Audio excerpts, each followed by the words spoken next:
The autumn rain drummed against the tall windows of Windsor Castle, creating a steady rhythm that seemed to match the heavy beating of hearts within the grand drawing room. Kate Middleton sat in the ornate chair, her usually composed demeanor crumbling like ancient parchment. Tears streamed down her porcelain cheeks, each drop carrying the weight of months of silent suffering and unspoken truths that had finally demanded to be heard. Across the room, Camilla Parker Bowles remained motionless, her weathered hands folded neatly in her lap. Her eyes, sharp and calculating despite her advanced years, never left Kate's trembling form. There was something unsettling about her stillness, like a predator watching wounded prey. She had perfected this art of silent observation over decades of navigating the treacherous waters of royal politics and personal vendettas.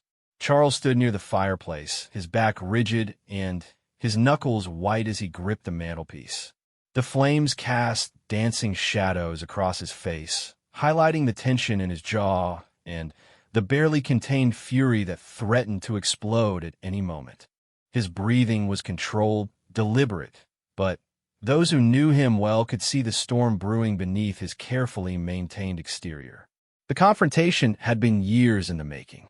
What started as subtle disagreements and passive-aggressive comments had escalated into something far more destructive. The catalyst had been a seemingly innocent family dinner 3 weeks prior, where Kate had finally voiced her concerns about the way certain family members treated William and their children. Her words, though carefully chosen, had struck at the heart of long-standing resentments and hidden jealousies. Kate's sobs grew quieter, but the pain in her eyes remained raw and exposed. She thought back to the early days of her marriage to William, when she had been so eager to please everyone, so determined to fit into this ancient institution that had claimed her husband's life from birth. She remembered the subtle criticisms, the backhanded compliments, and the way certain family members had made her feel like an outsider despite her best efforts to belong. The media had painted their relationship as a fairy tale, but Kate knew the truth was far more complicated. Behind the polished smiles and coordinated public appearances lay a web of personal conflicts, competing loyalties, and generational differences that threatened to tear the family apart. She had tried to shield her children from the toxicity, but it was becoming increasingly difficult as they grew older and more aware of the tensions that simmered beneath the surface. Camilla's silence was perhaps the most unnerving aspect of the entire situation. She had not spoken a single word since Kate began her emotional outpouring, yet her presence filled the room like a dark cloud. Her stillness suggested a level of control and calculation that made Kate's skin crawl. It was as if she were mentally cataloging every word, every tear, every moment of vulnerability to be used as ammunition in future battles. Charles finally turned from the fireplace, his face a mask of barely controlled emotion. His relationship with his daughter-in-law had always been complicated, colored by his own guilt over the way his marriage to Diana had ended and his subsequent relationship with Camilla. He saw too much of Diana in Kate's passionate defense of her family, and it stirred up memories and regrets that he had spent years trying to bury. The root of the current crisis lay in a series of incidents that had occurred over the past year. Kate had noticed subtle attempts to marginalize William's branch of the family, small, but significant slights that suggested a deliberate campaign to diminish their influence and importance within the royal hierarchy. When she had brought these concerns to William, he had initially dismissed them as paranoia, but eventually, even he could not ignore the patterns that were emerging. The breaking point had come during the planning of a major royal event, when Kate's suggestions were repeatedly dismissed and her role was systematically reduced despite her years of experience and proven track record. The message was clear. She was expected to smile, wave, and follow orders without question or input. For someone who had given up her career, her privacy, and much of her personal freedom to serve the crown, this treatment felt like a betrayal of the worst kind. Kate's tears were not just for herself, but for her children who would grow up in this environment of subtle hostility and political maneuvering. She worried about how these family dynamics would affect George, Charlotte, and Louis, who deserved to know their extended family without the complications of adult grievances and power struggles. The weight of protecting them while navigating her own position had become almost unbearable. The silence in the room was broken only by the continued patter of rain against the windows and the occasional crackle from the fire. Each person was lost in their own thoughts, their own grievances, and their own version of events that had led them to this moment. The accumulated resentments of years had finally found their voice, and there was no taking back the words that had been spoken or the emotions that had been revealed. Charles's anger was not just directed at the immediate situation, but at the broader implications of what was unfolding. He had spent his entire life preparing to be king, learning to balance personal desires with duty and responsibility. Now, in the twilight of his years, he was watching his family implode under the weight of the same pressures and conflicts that had plagued the monarchy for generations. The irony was not lost on him that history seemed to be repeating itself. The same dynamics that had destroyed his marriage to Diana were now threatening to tear apart the next generation. The cycle of hurt, resentment, and miscommunication that had defined so much of his adult life was continuing with his own children and their spouses. Camilla's continued silence spoke volumes about her role in the current crisis. Her ability to remain composed while chaos swirled around her was both impressive and deeply troubling. She had survived decades of public scrutiny and family drama by mastering the art of strategic silence and calculated patience. Now, as Kate poured out her heart, Camilla seemed to be waiting for the perfect moment to respond, or perhaps she was simply enjoying watching her perceived rival in such obvious distress. The complexity of the relationships in the room defied simple explanation. There were layers of history, obligation, love, resentment, and duty that had become so intertwined that it was impossible to separate them. Each person had legitimate grievances and genuine pain, but they had lost the ability to communicate with each other in any meaningful way. Kate's emotional breakdown represented more than just a moment of personal weakness. It was the culmination of years of trying to maintain a perfect public image while dealing with very real human conflicts and disappointments in private. The pressure to always appear strong, gracious, and unflappable had taken its toll, and the mask had finally slipped to reveal the wounded woman beneath. As the rain continued to fall outside, the three figures in the drawing room remained locked in their triangle of tension and unresolved conflict, each waiting for someone else to make the first move toward either reconciliation or further escalation. The future of their relationships, and perhaps the stability of the institution they all served, hung in the balance of what would happen next. The silence stretched on for what felt like an eternity before Charles finally spoke, his voice low and carefully measured. "This has gone far enough," he said, though whether he was addressing Kate's emotional outburst or the underlying issues that had caused it remained unclear. His words hung in the air like a challenge, daring either woman to respond and potentially escalate the situation beyond any hope of repair. Kate lifted her head, her eyes red-rimmed but fierce with a determination that had been building for months. She had spent years learning to navigate the complex protocols and unspoken rules that governed royal life, but she had reached her breaking point. The careful diplomacy and measured responses that had served her well in public were no longer sufficient for protecting her family from the subtle but persistent attacks on their position and dignity.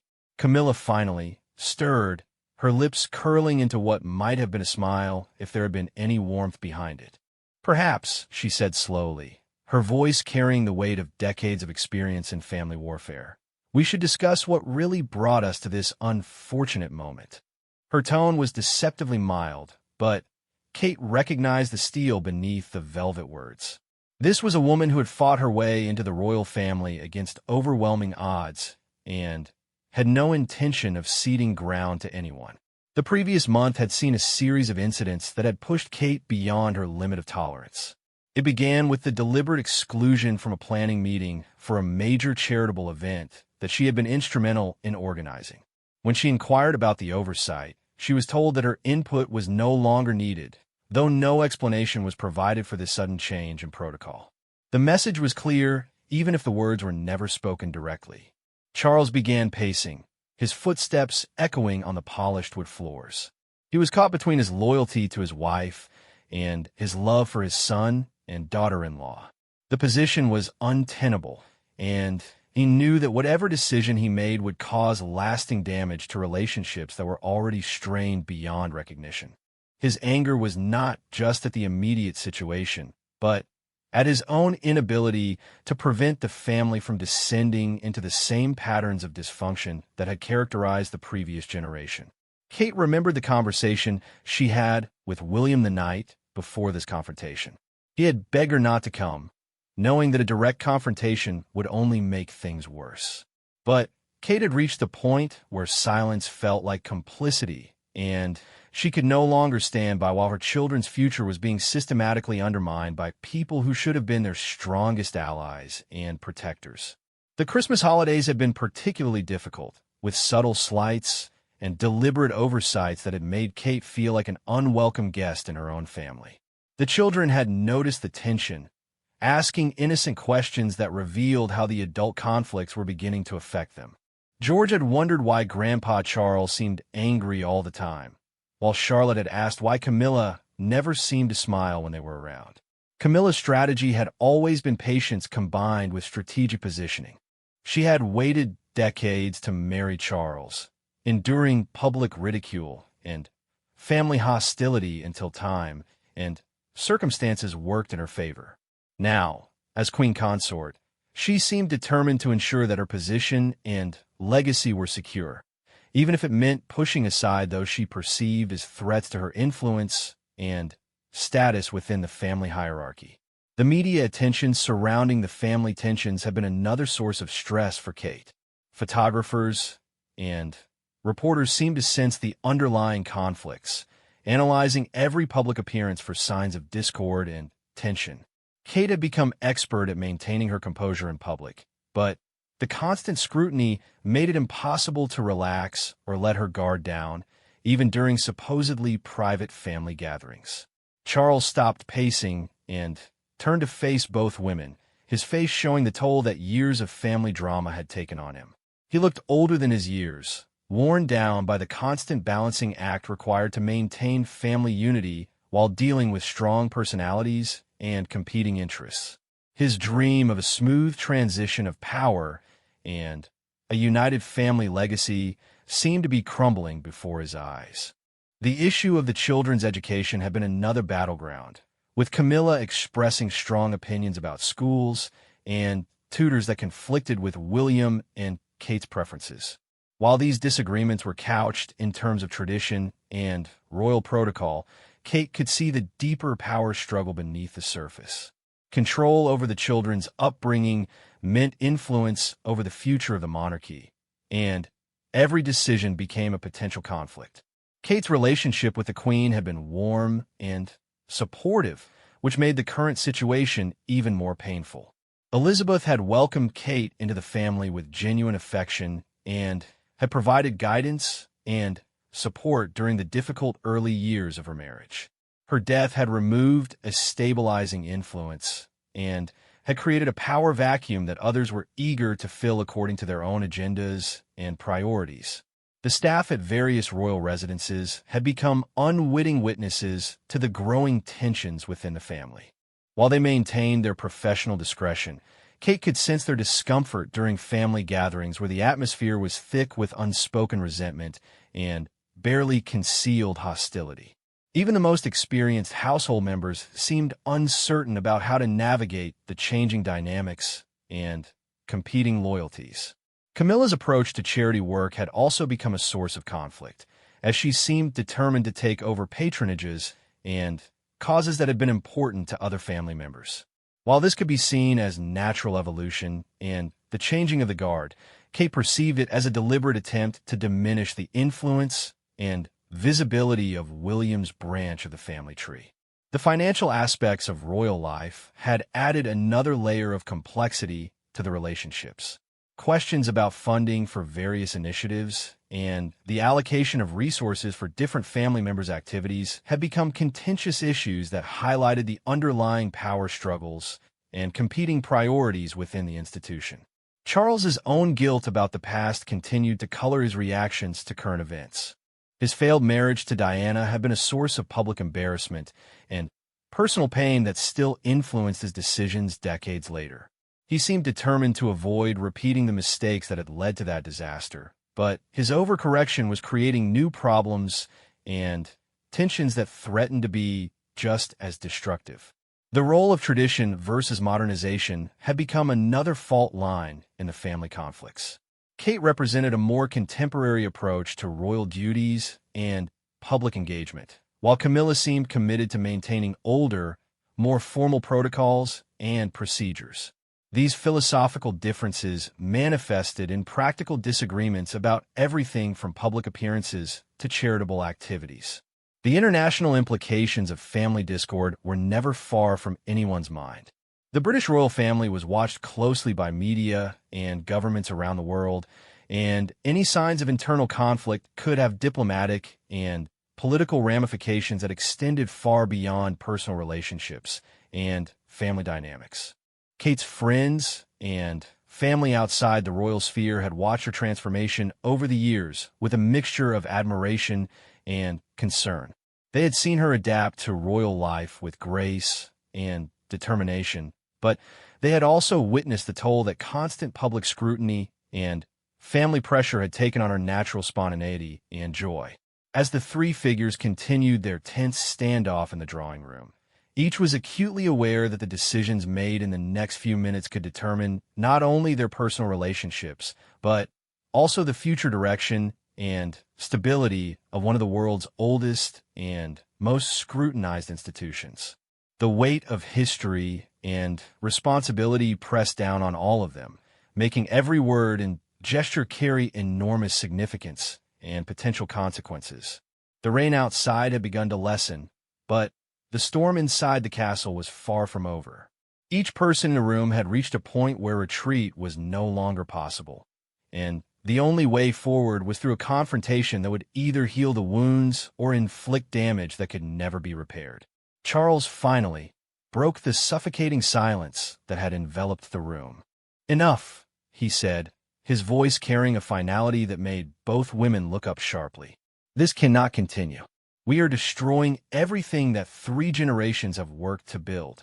His words were measured, but the tremor in his voice betrayed the depth of his emotional turmoil. He had spent his entire life in service to the crown, and now he was watching his family tear itself apart from the inside.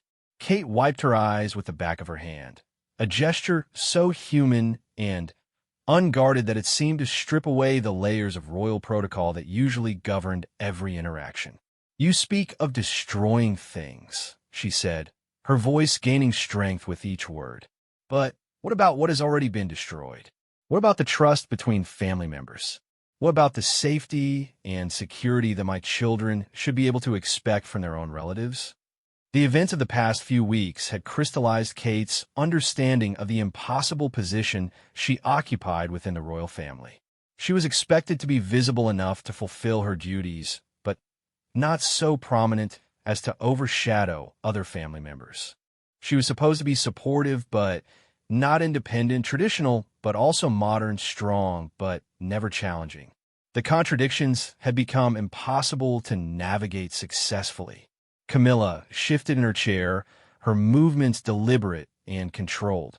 "My dear," she said, addressing Kate with a tone that managed to be both condescending and threatening simultaneously, "you seem to have forgotten that this institution existed long before you arrived and will continue long after all of us are gone. Individual feelings and preferences must sometimes be sacrificed for the greater good." Her words carried the weight of someone who had fought her own battles and emerged victorious, but at great personal cost.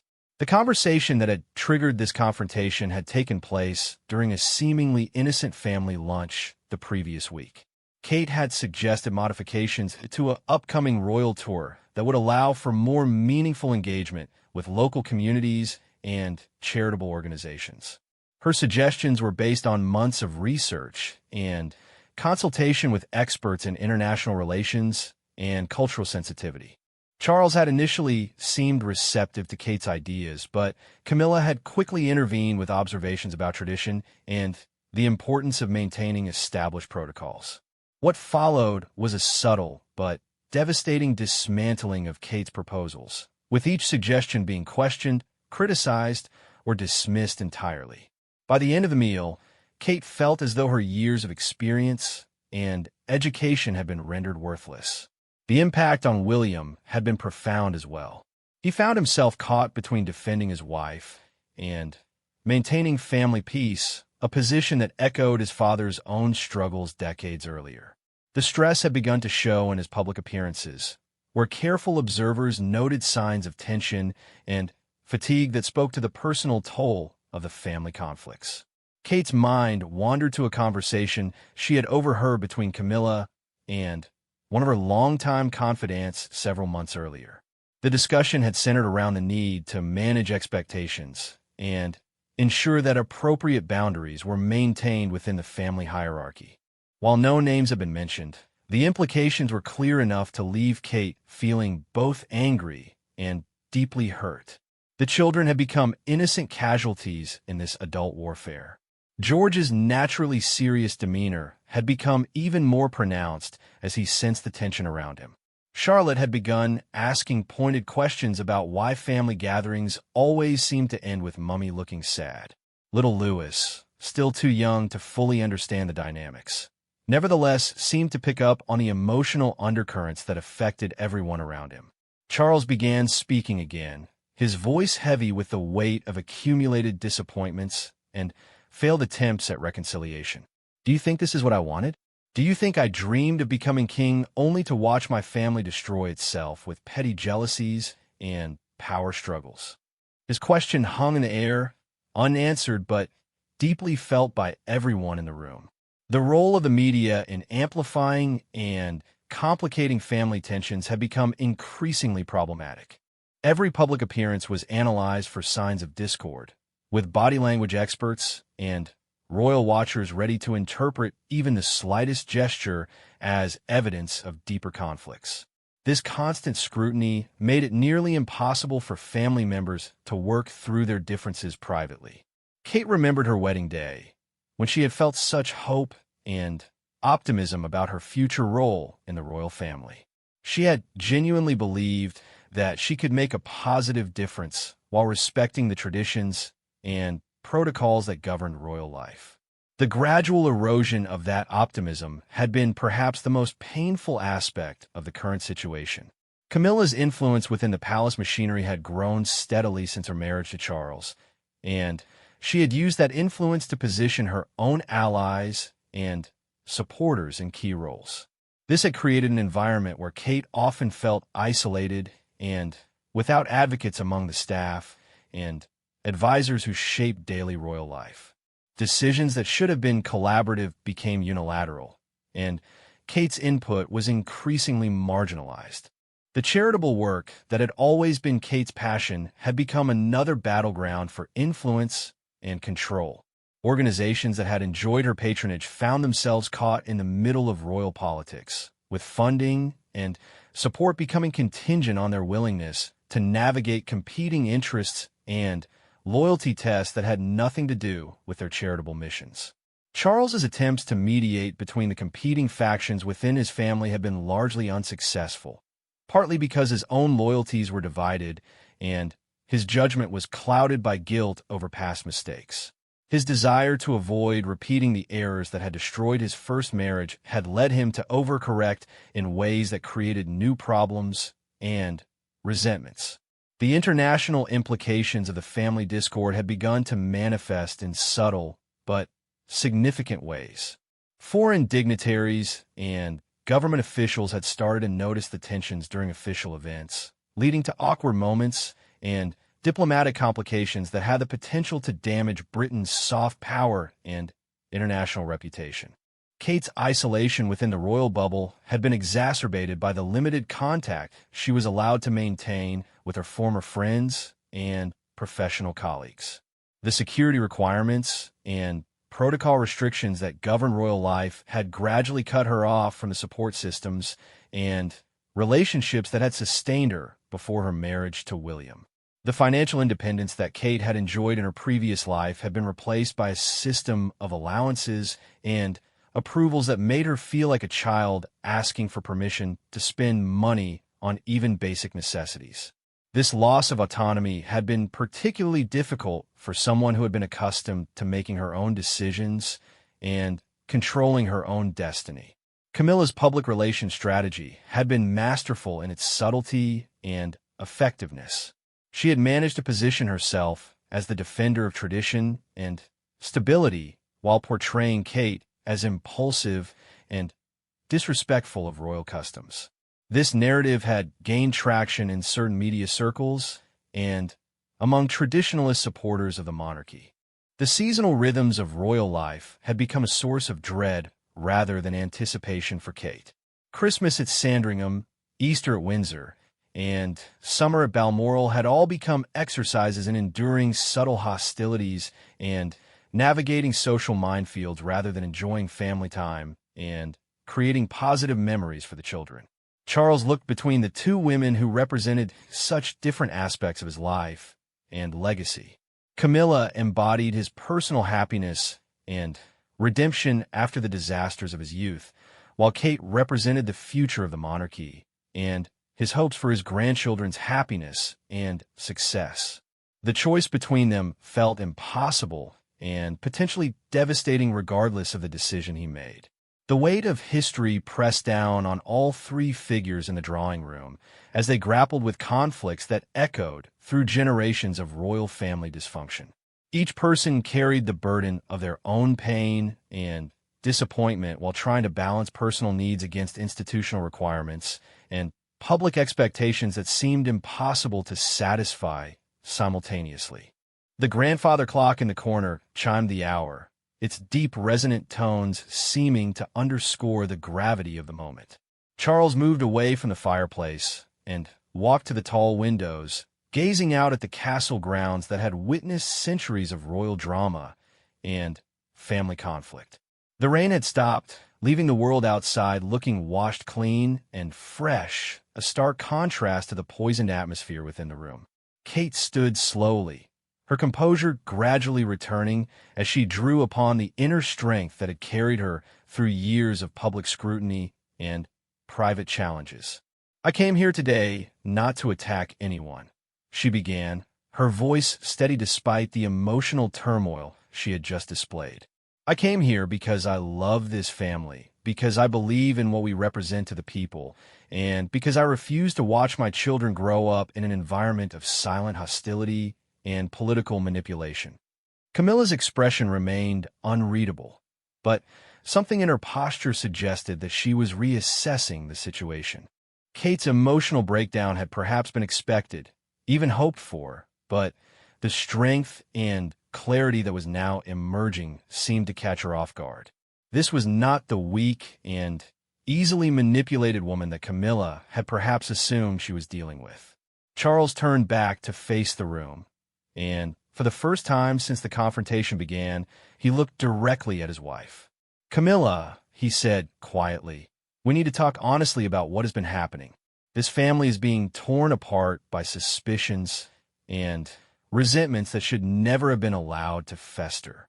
His words carried an implicit criticism that made Camilla's carefully composed facade crack slightly. The previous evening, Kate had received an unexpected phone call from Princess Anne, who had maintained a careful neutrality in the family conflicts, but was becoming increasingly concerned about the long-term implications for the monarchy, and had spoken bluntly about the need for all parties to find a way to coexist peacefully, warning that the current trajectory could only lead to public scandal and institutional damage. Kate thought about the conversation she had planned, but never had the chance to have with Queen Elizabeth before her death. She had wanted to seek advice about how to navigate the complex family dynamics and competing loyalties that seemed to define royal life. The Queen's wisdom and perspective might have provided guidance that could have prevented the current crisis from reaching such a destructive point. Camilla finally spoke, her voice lacking its earlier confidence.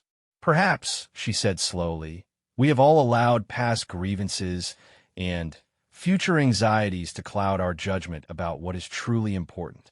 It was the closest thing to an acknowledgement of wrongdoing that anyone in the room had heard from her, and it created a small opening for potential reconciliation. Charles seized upon this slight softening in Camilla's position. "The children are watching us," he said, his voice heavy with emotion.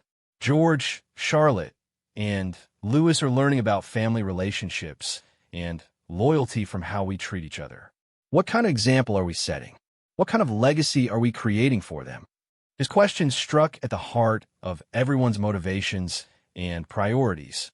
Kate remembered a recent conversation with George, who had asked her why adults in their family seemed to argue so much when other children's grandparents appeared to enjoy being together.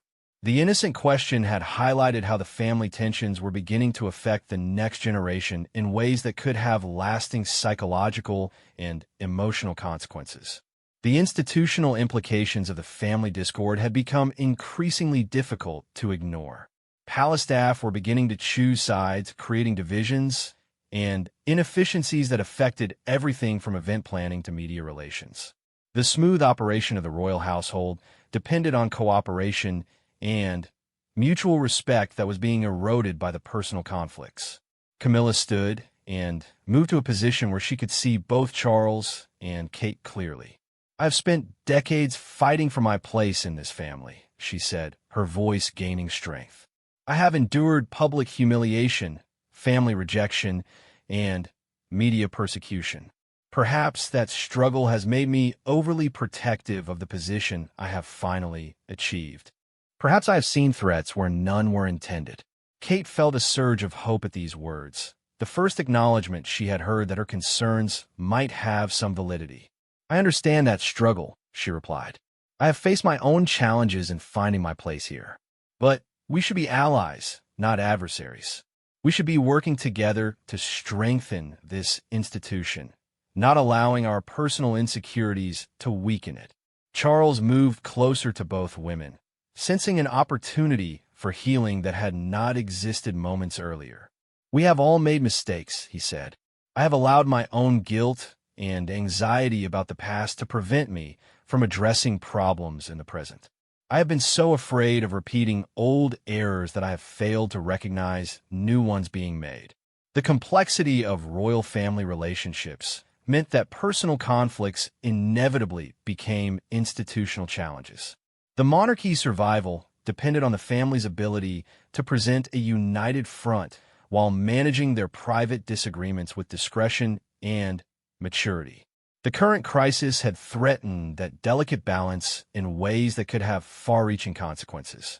Kate thought about William, who was waiting anxiously at home for news of this confrontation. He had been torn between his loyalty to his father and his love for his wife, a position that echoed Charles's own struggles with divided loyalties. The men in the family seemed destined to face impossible choices between competing relationships and responsibilities. Camilla looked directly at Kate for the first time since the emotional outburst began. "Your children adore you," she said quietly. "They should not have to witness or be affected by adult conflicts that have nothing to do with them. Perhaps it is time for all of us to remember what is truly important and act accordingly."